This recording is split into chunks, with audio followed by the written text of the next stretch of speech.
Yes po ma'am, may naka-schedule po na arraignment and pre-trial sa kaso po na nakasampa po sa RTC Valenzuela at inaasahan po natin na any moment from now ay tutulak na po yung security convoy Lulan si Alice Guo papunta po sa Valenzuela RTC.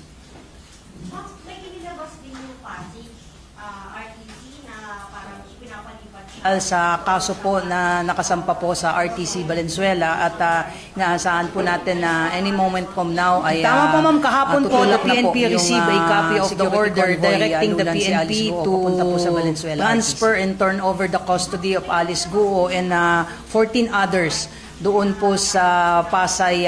Naglabas po kasi na nakasampa po sa RTC Valenzuela at arrest warrant po natin na any moment from now. Hindi lang po si Alice kahapon po the PNP received a copy of the order directing the PNP to qualified human trafficking. This is a non-bailable offense po. So hindi lamang po si Alice Guo yung sinampahan po ng kaso. Base po dito sa hawak ko po na order ay si Alice Guo and 14 others po. So may utos po ngayon ang RTC Pasig po para ilipat po si Alice Guo sa Pasig female dormitory po.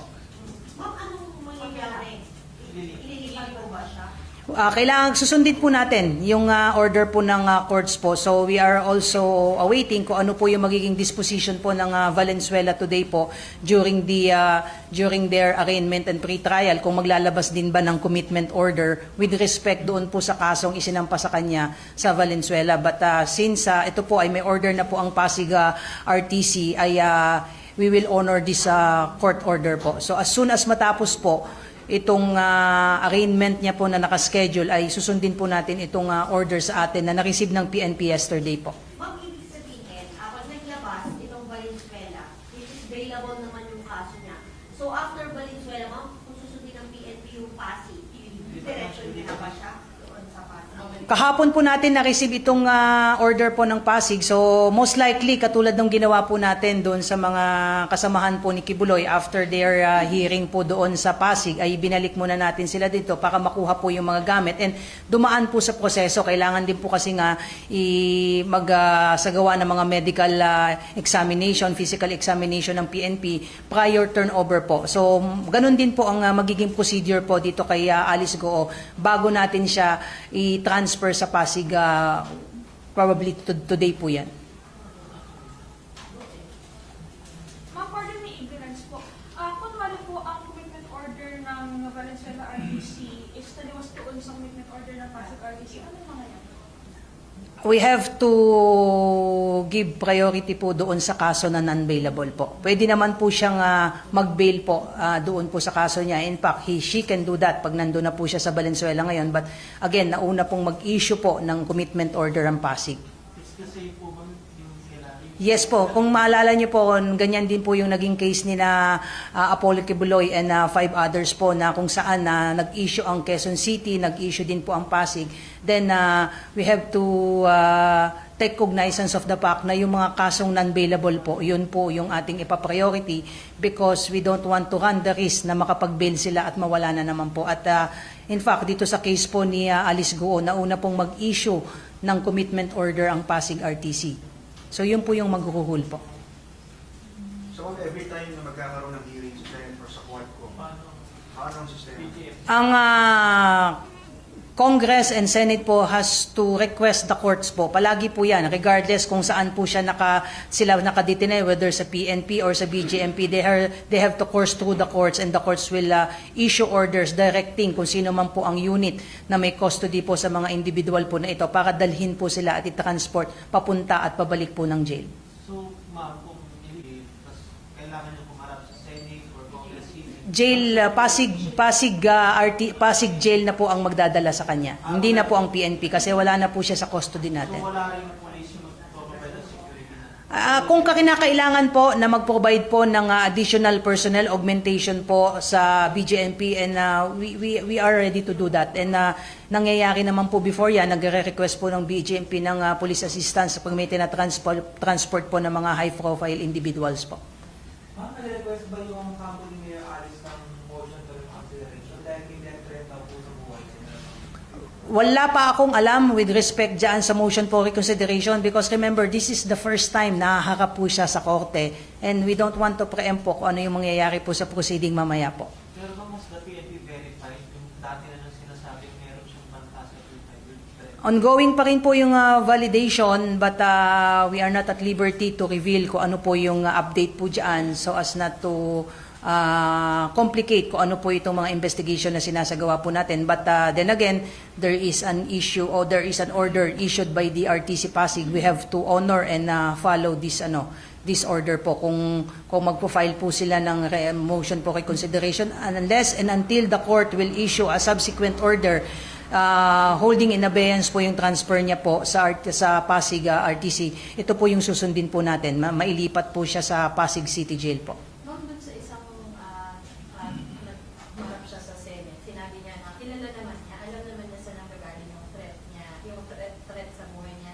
May binigay siya ba siya with regards to that? Ang sinasabi po niya ay, if I remember it right, I was also monitoring po the hearing, ay mga foreigner. And itong mga foreigner po na ito ay sinasabi pa rin niya na wala naman dito sa Pilipinas. So, for consideration ng threat assessment, so wala dito yung nagte-threat po sa kanya. But then again, sabi nga natin, kung ito ay ifa-file nila formally sa courts to request for her continued stay dito sa PNP, then we will have to respect po kung ano magiging decision po ng korte po.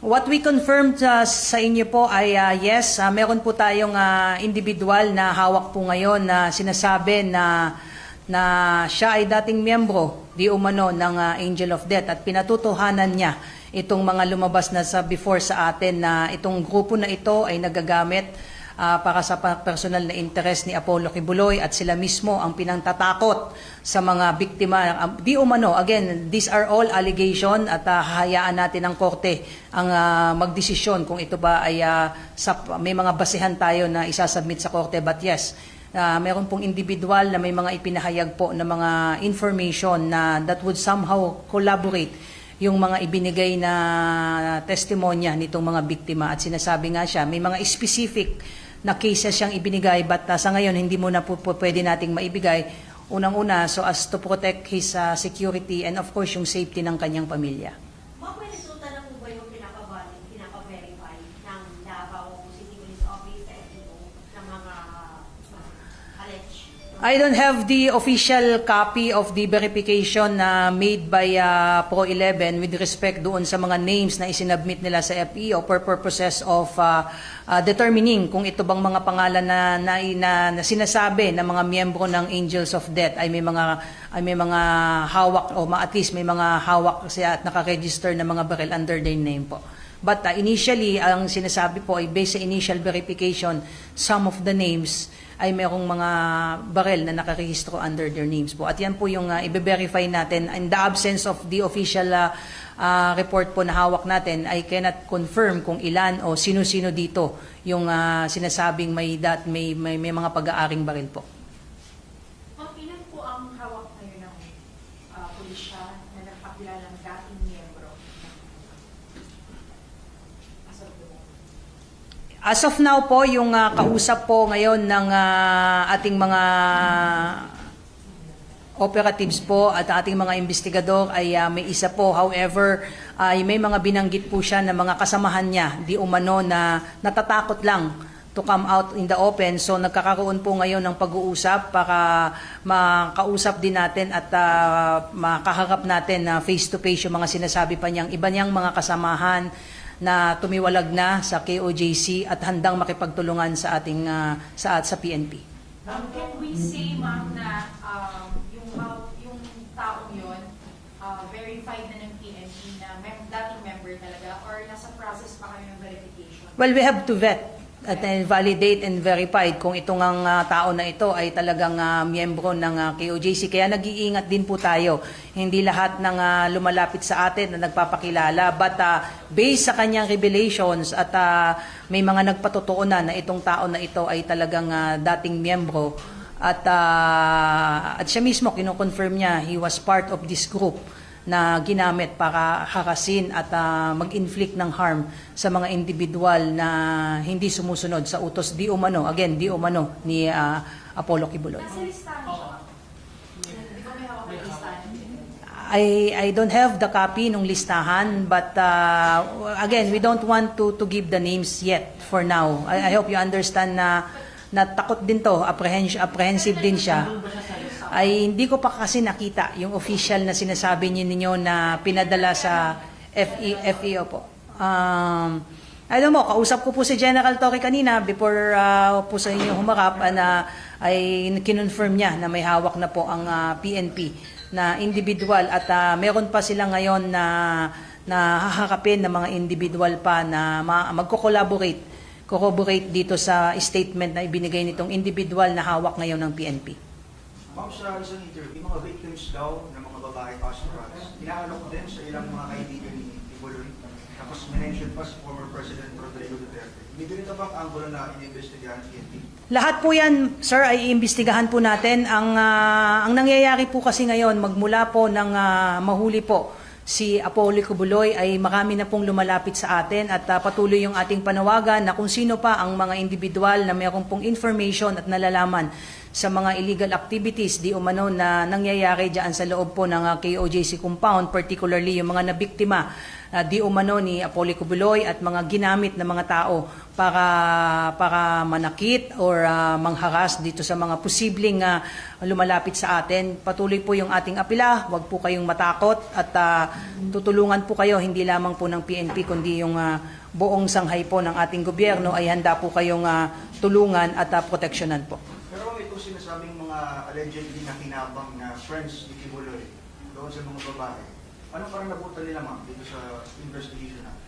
Well, kung totoo man po ito, ay gusto nating kuhanin yung official na sworn statement nitong mga nagpahayag kasi sabi nga natin, iba yung allegation, iba naman yung i-convert natin itong mga allegations na ito into a sworn statement for purposes of supporting kung ano man po yung mga po pwedeng isampa nating kaso dito kasi this is a very serious allegation at kailangan natin at sinasabi nga nitong individual na to na mismong mga biktima na ipinasa di umano sa mga kilalang personalidad ang kailangan nating kuhanan ng statement kasi kung yung individual na nagsasabing sa kanya lang sinabi that would somehow baka hearsay pa lamang pero yung sinasabi niya na mayroong mismong mga biktima na nagsasabi na sila mismo yung ipinasa o inoffer dito sa mga particular na tao po na ito ay we are now in the process of documenting all these allegations and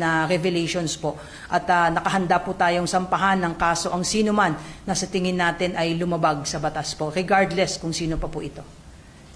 May efforts na ba para get the side of the former president dito sa Senate? Wala po akong any information kung meron na pong nag-reach out po sa ating Pangulo. Again, all our efforts right now will depend sa lahat po ng mga pumapasok na information po ngayon, sa lahat po ng sinasabing naging biktima, sa lahat po ng mga sinasabing ginamit para mag-inflict po ng any harm. In fact, according dito sa isang ang hawak po natin ngayon ay sinasabi niya ay he was part of this group at kino-confirm niya na sila yung in charge, yung grupo na ito, yung in charge para mag-inflict ng mga corporal punishment doon sa mga miyembro na hindi sumusunod di umano sa mga utos ni Apollo Kibuloy, particularly itong mga pastoral na di umano ay inaabuso ni Apollo Kibuloy. Subalit sa ngayon nga, dahil nga nahuli na natin, nasa custody siya ng PNP, ay isa-isa na pong lumalabas itong mga sinasabing na biktima po.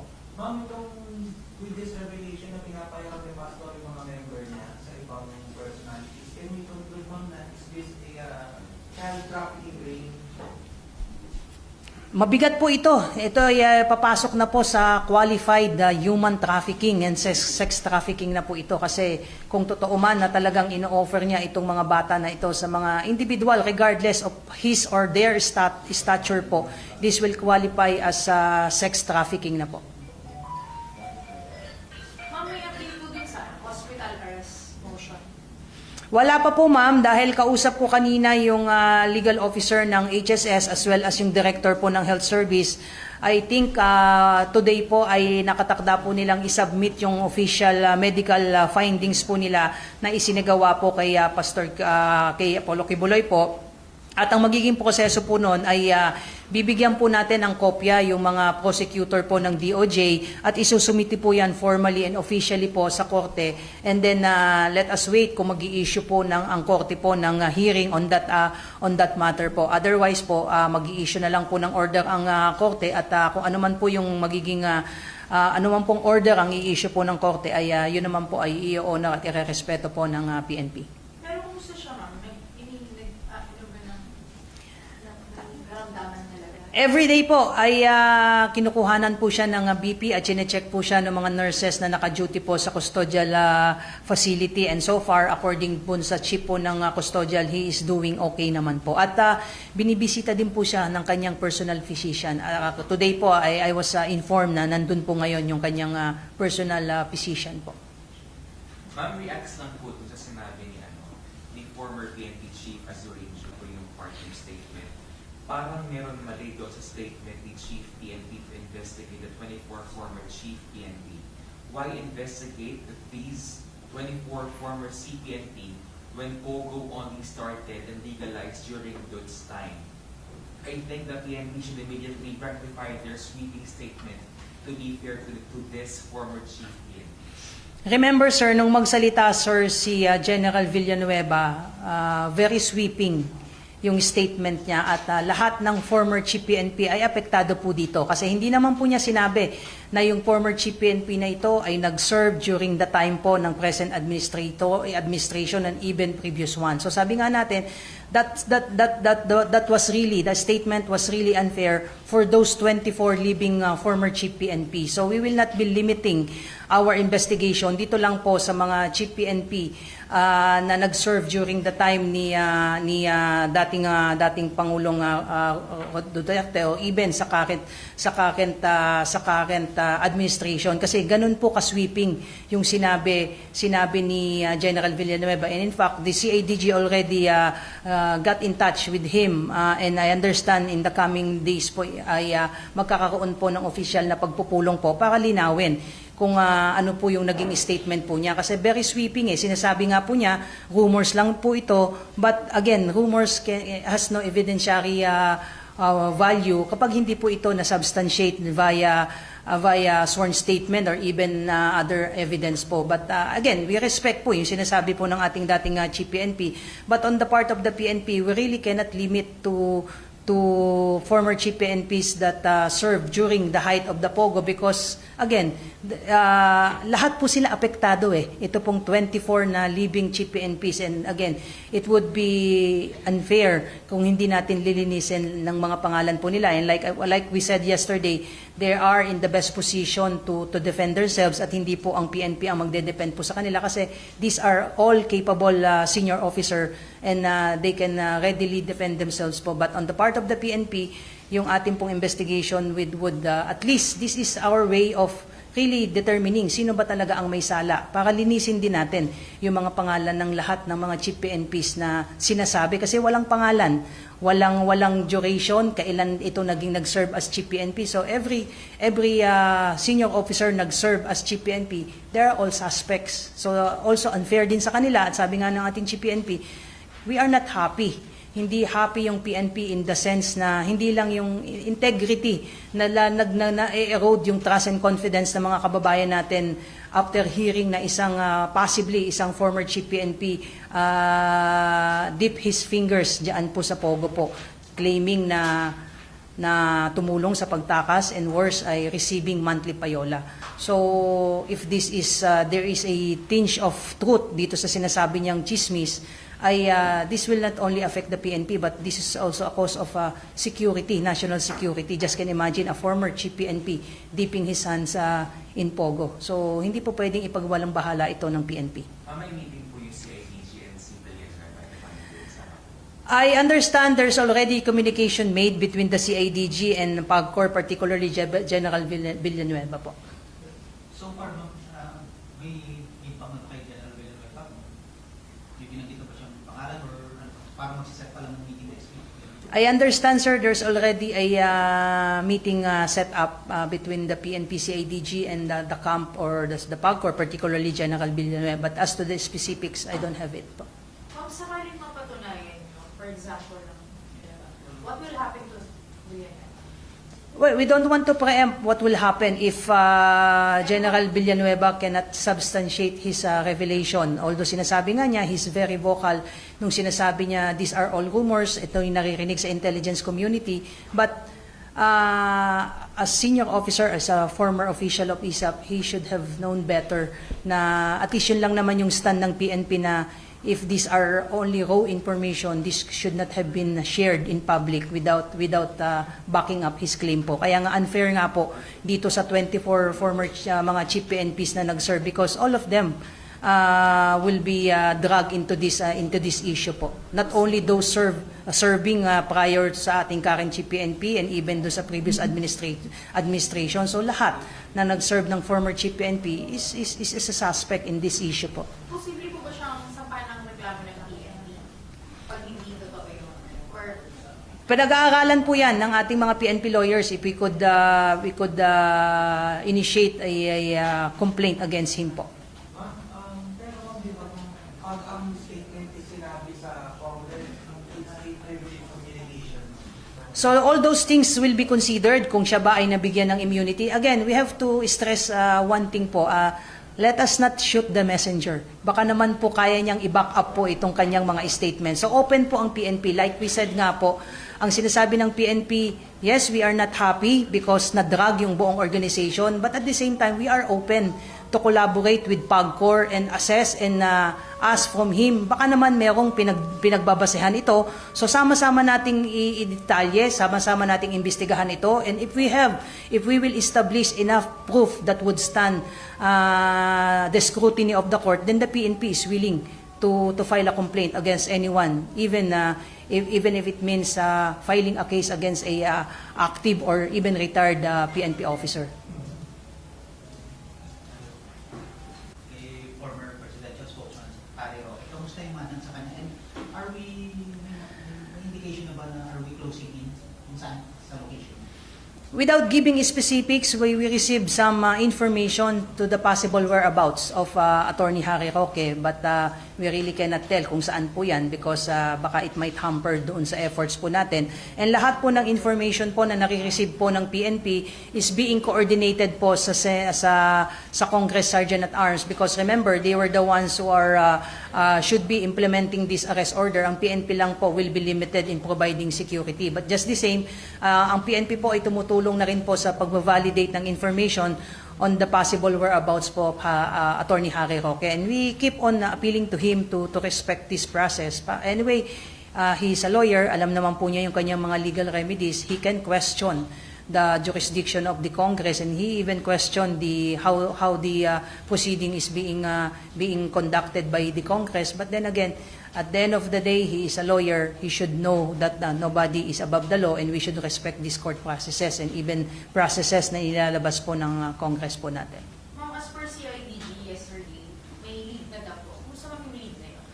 It is being validated po. Yun po yung sinasabi ko kanina na there are informations coming in na that should be vetted and validated at without giving too much details po kasi for sure baka nag-monitor din po siya mismo or yung ibang mga kakilala niya and we also would like to remind dun sa mga nakakakilala at posibleng nagkakanlong at tumutulong kay Harry Roque, they may be facing criminal charges once proven na alam nilang pinaghahanap na po si Attorney Roque and yet they are providing aid to evade this process po. Ma'am, sorry, habang ko lang. Mayor Jed Mabilog sa hearing kahapon. PNP Western Visayas, Director Bernardo Diaz, and SPO4 Arthur Nagsolis, bagman daw di umano ni Garna sa Cebu dati. Can you confirm this? First time kong narinig po itong mga revelation kahapon at makikipag-ugnayan po ang PNP. Again, lahat po ng lumalabas na information ngayon are all subject for validation and verification. So itong mga nagsasalita po, ito pong si dating mayor ng Mayor Jed Mabilog, pati niya po yung dating mayor po na si Mayor Osmeña po, ay makikipag-ugnayan po ang PNP po to shed light on this issue. At kung meron pong mga ebidensya, then again, lagi ang sinasabi ng PNP, wala tayong titignan na kulay, wala tayong titignan na affiliation dito, at we will remain apolitical, unbiased sa mga desisyon na gagawin po natin in the coming days, lalong-lalo na po yung mga individual na maaaring sampahan po ng kaso. You're watching PH News Today.